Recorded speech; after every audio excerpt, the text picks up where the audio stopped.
तानसेन। तानसेन हमारे देश के एक बहुत बड़े संगीतकार थे। गायक मुकानंद मिश्रा व उनकी पत्नी के वह इकलौते संतान थे। उनका जन्म ग्वालियर के नज़दीक बेहट में हुआ था। अपने बचपन में तानसेन बहुत शरारती थे। वे अक्सर खेलने के लिए जंगल चले जाया करते थे। उन्होंने वहाँ पक्षियों और जानवरों की आवाज़ की हूबहू नकल करना सीख लिया था। एक दिन प्रसिद्ध गायक स्वामी हरिदास अपने शिष्यों के साथ जंगल पार कर रहे थे। थकान की वजह से वे वहीं एक छायादार पेड़ के नीचे विश्राम करने लगे। तानसेन को उन्हें देख एक शरारत सूझी। उसने सोचा कि इनको डराने में कितना मज़ा आएगा, इसलिए उसने पेड़ के पीछे छुपकर बाघ के दहाड़ने की आवाज़ की नकल की।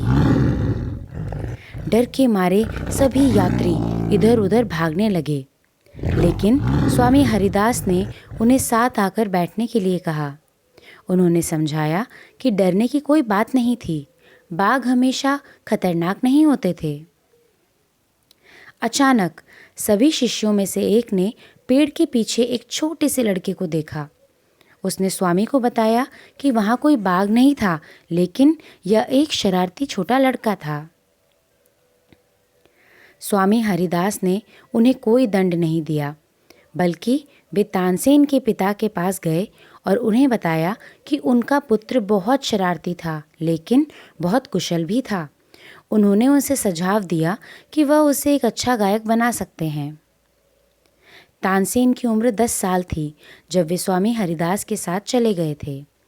स्वामी हरिदास तानसेन के संगीत शिक्षक बन गए। तानसेन ने उनसे 11 वर्षों तक संगीत सीखा और अपने समय के वे महान गायक बन गए। इसी दौरान तानसेन के माता पिता की मृत्यु हो गई। उनके पिता की अंतिम इच्छा थी कि तानसेन ग्वालियर के मोहम्मद गौस से मिलें। तानसेन ने वैसा ही किया। वहाँ उन्हें अक्सर रानी मृगनयनी के दरबार में भी ले जाया जाता था। रानी मृगनयनी भी स्वयं एक बहुत अच्छी संगीतकार थी।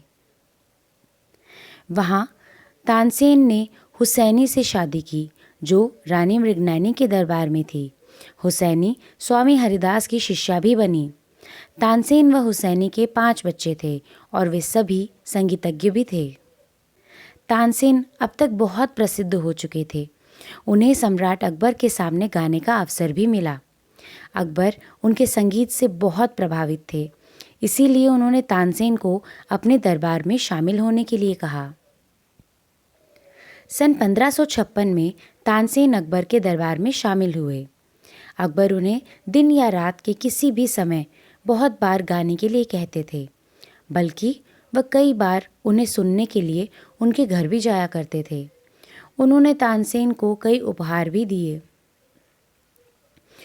तानसेन की बढ़ती लोकप्रियता और अकबर की रुचि के कारण अन्य दरबारियों को तानसेन से ईर्ष्या होने लगी।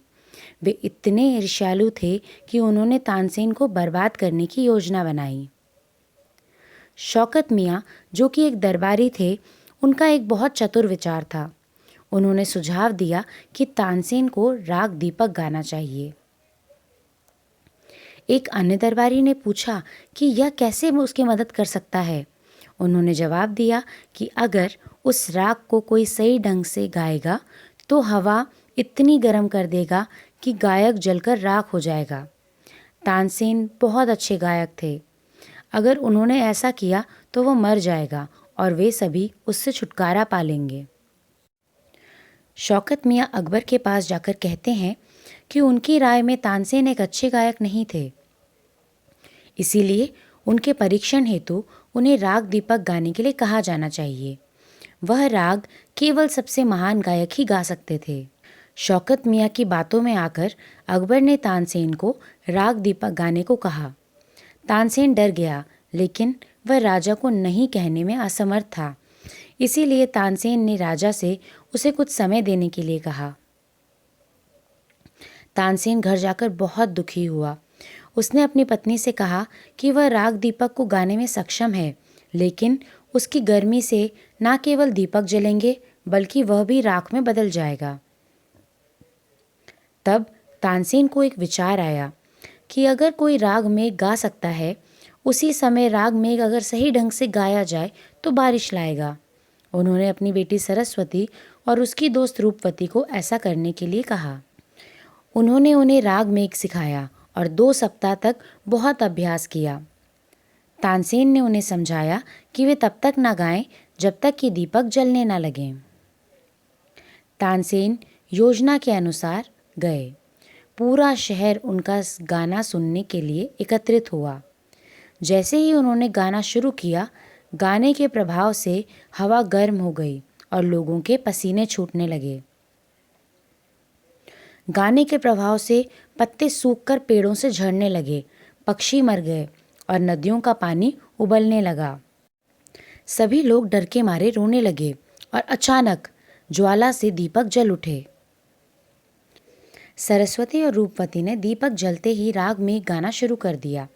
आसमान पर तुरंत बादल छा गए और बारिश की बौछारें धरती पर बरसने लगी। इस प्रकार तानसेन की जान बच गई, लेकिन उस घटना के बाद तानसेन बीमार पड़ गए और अकबर को उन्हें पीड़ा देने के लिए बेहद अफसोस हुआ। उन्होंने तानसेन के दुश्मनों को दंडित किया।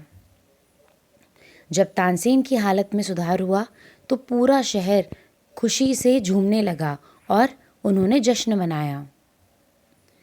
तानसेन अपनी मृत्यु तक अकबर के दरबारी गायक रहे।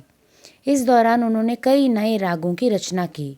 ग्वालियर में बना उनका मकबरा गायकों का तीर्थ स्थान है। इस कहानी से सीख: यह कहानी हमें किसी भी विषय के संपूर्ण ज्ञान व सूझबूझ से हर परेशानी का हल ढूंढने के लिए प्रेरित करती है। इस कहानी में हमने देखा कि कैसे तानसेन ने अपने संगीत के गहरे ज्ञान व बुद्धिमत्ता से अपनी जान बचाई। यह हमें सिखाता है कि जीवन में सबसे महत्वपूर्ण अपने आप की काबिलियत पर भरोसा रखना है। इस तरह हम किसी भी प्रकार की परिस्थिति से बाहर आ सकते हैं।